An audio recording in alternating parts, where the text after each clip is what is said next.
নমস্কার বন্ধুরা, আপনারা জানেন কৃষক বন্ধু প্রকল্পে ভেরিফিকেশন হচ্ছে এবং এই ভেরিফিকেশনে কৃষক বন্ধুর প্রচুর আবেদন কিন্তু বাতিল হচ্ছে। এই ভিডিওতে আমরা বোঝার চেষ্টা করব যে এই আবেদনগুলো বাতিল হওয়ার পেছনে আসল কারণটা কি এবং আপনি এই কৃষক বন্ধু প্রকল্পের টাকাটা পাবেন কিনা আগস্ট মাসে সেটাও বলবো এবং কবে নাগাদ এই টাকাটা দেওয়া হতে পারে সেটাও এই ভিডিওতে বিস্তারিত আলোচনা করছি। তাহলে এরকম গুরুত্বপূর্ণ ভিডিও আরো পাওয়ার জন্য আমাদের চ্যানেলটিকে সাবস্ক্রাইব করে রাখুন, ফেসবুক পেজটিকে ফলো করে রাখুন। চলুন শুরু করা যাক। প্রথমে দেখুন, ভেরিফিকেশন হচ্ছে মানে আপনার আবেদন কিন্তু বাতিল নয়। ভেরিফিকেশন মানে পুরনো কৃষক বন্ধুদের তথ্যগুলো যাচাই করা। তার মানে যাচাই বাছাই ঝাড়াই করে নতুন যে লিস্ট হবে সেই লিস্টটাতে যাদের নাম থাকবে তারা প্রত্যেকে টাকা পাবেন এবং এমন অনেক কৃষক আছে যারা অযোগ্য, যারা মারা গেছেন, সেই সমস্ত কৃষকদের বাদ দিয়ে দেওয়া হবে। তার কারণেই এই ভেরিফিকেশন করা হচ্ছে। তাহলে সবার আবেদন বাতিল করা হচ্ছে এবং টাকা দেওয়া বন্ধ করা হচ্ছে কৃষক বন্ধু প্রকল্পে, এটা সম্পূর্ণরূপে গুজব বা মিথ্যে কথা।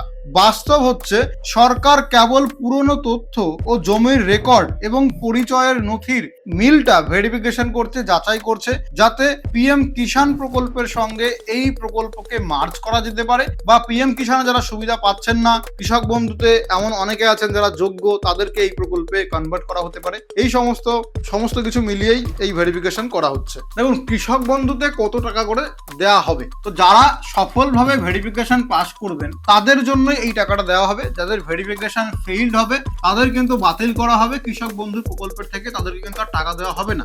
আপনার জমি যদি 1 একরের কম হয় তাহলে আপনাকে বছরে 4,000 টাকা করে দেওয়া হবে। তাহলে বছরে আপনি 4,000 টাকা পাবেন যদি আপনার জমির পরিমাণ 1 একরের কম হয়। মোট দুটো কিস্তি বছরে 2,000 করে দেওয়া হয়। কাদের জন্য? যাদের জমির পরিমাণ 1 একরের কম। এরপরে যে সমস্ত চাষিদের জমি 1 একর বা তার বেশি তাদেরকে বছরে 10,000 টাকা করে দেওয়া হয়। সম্ভবত দুটো কিস্তিতে এবার থেকে দেওয়া হবে 5,000 টাকা এবং 5,000 টাকা, টোটাল 10,000 টাকা। তাহলে এটা হচ্ছে জমির অনুযায়ী টাকার পরিমাণ। এবার এই টাকাটা পাওয়ার আগে ভেরিফিকেশন আপনাকে প্রমাণ করতে হবে যে আপনি এই টাকা পাওয়ার জন্য যোগ্য। তার কারণেই ভেরিফিকেশনটা হচ্ছে। ভেরিফিকেশনে মোট 3টে জিনিস দেখা হচ্ছে সরকারের পক্ষ থেকে। একটা হচ্ছে কৃষকের পরিচয়, কৃষকের ডকুমেন্ট সঠিক আছে কিনা, তার জমিতে বৈধ অধিকার আছে কিনা, জমিটা তার কৃষকের নিজের নামে কিনা, এছাড়া যাতে কৃষক বন্ধু, পিএম কিষাণ এই দুটো প্রকল্প একই সঙ্গে কোনো কৃষক পাচ্ছে কিনা সেটাও দেখা হচ্ছে। অনেকে আছেন যে একই জমিতে, সেম জমিতে সে কি করছে, কৃষক বন্ধুও নিচ্ছে আবার পিএম কিষাণও নিচ্ছে, যাতে সেগুলো বাদ দেওয়া যায়। তো এই 3টে জিনিস দেখা হচ্ছে ভেরিফিকেশন করার সময়। প্রথমে যেটা দেখা হচ্ছে যে কৃষকের আধার কার্ড, ভোটার কার্ড এবং জমির কাগজপত্র যেমন দলিল, রেকর্ড বা পর্চাতে নামের বানানে মিল আছে কিনা। তাহলে কৃষকের যে ফার্স্ট নেম এবং যেটা লাস্ট নেম, তার যে নামের স্পেলিং সেটা হতে পারে আধার কার্ডে একরকম আছে এবং জমির ডকুমেন্ট এবং ভোটার কার্ডে একরকম আছে। তাহলে এইরকম থাকলে কিন্তু সমস্যা হবে। কি করতে হবে আপনাকে? আধার কার্ড, ভোটার কার্ড এবং জমির দলিল বা রেকর্ড সব জায়গায় নামের বানানটা একই রাখতে হবে, ঠিক আছে? তাহলে নামের বানান ও পদবি যেন আলাদা আলাদা না হয় ডকুমেন্টে। এটা যদি হয় তাহলে হয়তো আপনার যে কৃষক বন্ধুর আবেদনটা, ভেরিফিকেশনটা ফেইল্ড হবে, বাতিল করবে না, ফেইল্ড হবে, হোল্ড করা হতে পারে। তো যদি আপনার কোনো ডকুমেন্টে নামের অমিল থাকে, ধরুন একটা অক্ষর এদিক ওদিক আছে, তাহলে সেটাকে সঠিক করে নেবেন। এরপরে ভোটার তালিকায় নাম না থাকা, যেমন আপনারা জানেন যে এসআইআর হয়েছিল এবং 2026 সালে নতুন ভোটার লিস্ট বার হয়েছে এসআইআর এর পরে। সেই ভোটার লিস্টে আপনার নাম আছে কিনা সেটা দেখা হচ্ছে। যদি ভোটার লিস্টে আপনার নাম না থাকে তাহলে আপনার কৃষক বন্ধু বাতিল হয়ে যাবে। কিন্তু এক্ষেত্রে কিছু ব্যতিক্রম আছে। কি ব্যতিক্রম? যাদের আবেদন ট্রাইব্যুনালে বিচারাধীন বা পেন্ডিং আছে তাদের ক্ষেত্রে এখনই কোনো চূড়ান্ত সিদ্ধান্ত নেওয়া হচ্ছে না। তাহলে ট্রাইব্যুনালে আপনি আবেদন করেছেন, সেক্ষেত্রে আপনার মামলা নিষ্পত্তি হয়নি, এখনো পেন্ডিং আছে, তাহলে আপনি এই প্রকল্পের টাকাটা পেতে থাকবেন। কিন্তু এই পেন্ডিং এর যদি রেজাল্ট দেয় এবং আপনাকে ভারতীয় নাগরিক না করে, মানে রিজেক্ট করে দেয়, তাহলে এই প্রকল্পের টাকা বন্ধ। কিন্তু পেন্ডিং এর রেজাল্ট যদি আপনাকে সাকসেস করে, মানে ভারতীয় নাগরিক করে দিল, তাহলে আপনি টাকাটা পাবেন। তাহলে ডিপেন্ড করছে, মামলা নিষ্পত্তি না হওয়া পর্যন্ত এই প্রকল্পের টাকাটা পাচ্ছেন। মামলা একবার নিষ্পত্তি হয়ে গেলে যদি ভারতীয় নাগরিক হয়ে যান টাকাটা পাবেন। যদি রিজেক্ট করে আপনার মামলা, তাহলে ভারতীয় ভারতীয় নাগরিক হবেন না, স্বাভাবিকভাবে আপনি আর টাকাটা পাচ্ছেন না। তাহলে আপনি ট্রাইব্যুনালে অ্যাপ্লাই করেছেন কিনা, আপনার মামলা পেন্ডিং আছে কিনা বা কি অবস্থায় আছে অবশ্যই কমেন্ট করে জানাবেন। এরপরে দেখুন, অন্যের জমিতে যারা চাষ করেন, ভাগ চাষি বা বর্গাদার, তাদের শুধু চাষ করলেই এই প্রকল্পের সুবিধা পাবেন না, প্রয়োজন হবে কি বৈধ কাগজপত্র। তাহলে আপনার নিজস্ব জমি নেই, আপনি অন্যের জমিতে চাষ করেন, সেক্ষেত্রে আপনার কাছে যদি ডকুমেন্ট না থাকে, বর্গাদার বা ভাগ চাষি হিসাবে ডকুমেন্ট না থাকলে আপনি কৃষক বন্ধু পাবেন না। আপনাকে কৃষক বন্ধু নিতে গেলে আপনার নিজের নামে জমির বৈধ রেকর্ড থাকতে হবে, হতে পারে সেটা কোনো ওই ভাগ চাষি রিলেটেড ডকুমেন্ট বা মালিকের যা অরিজিনাল জমি তার কাছ থেকে কোনো ডকুমেন্ট আনলেন বা স্ট্যাম্প পেপারে লিখলেন। তো অনেকে আগে সুবিধা পেয়ে থাকলেও নতুন ভেরিফিকেশনের সময়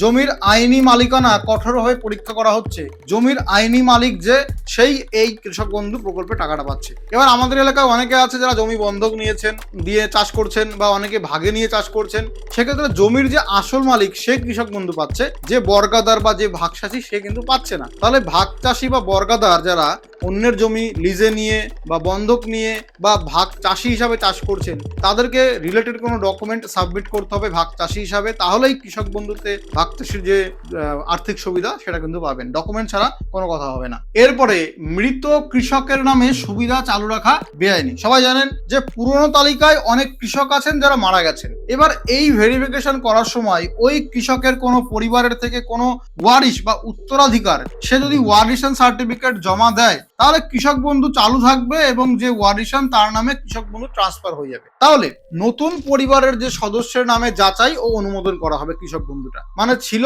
যে মৃত তার নামে, সেখান থেকে ওয়ারিশন সার্টিফিকেট জমা দিল, ট্রান্সফার হয়ে যাবে নতুন যে উত্তরাধিকার তার নামে, যার নামে কাগজপত্র ট্রান্সফার হবে। এইবার যদি আপনি ওয়ারিশন সার্টিফিকেট জমা না দিতে পারেন এই ভেরিফিকেশনের সময়, তাহলে অটোমেটিক্যালি যে মৃত বা ডেড যে ফার্মার, যে মৃত কৃষক, তার নামটা বাদ চলে যাচ্ছে। তাহলে ওয়ারিশন সার্টিফিকেট জমা দেওয়া গুরুত্বপূর্ণ এই প্রকল্প চালু রাখার জন্য।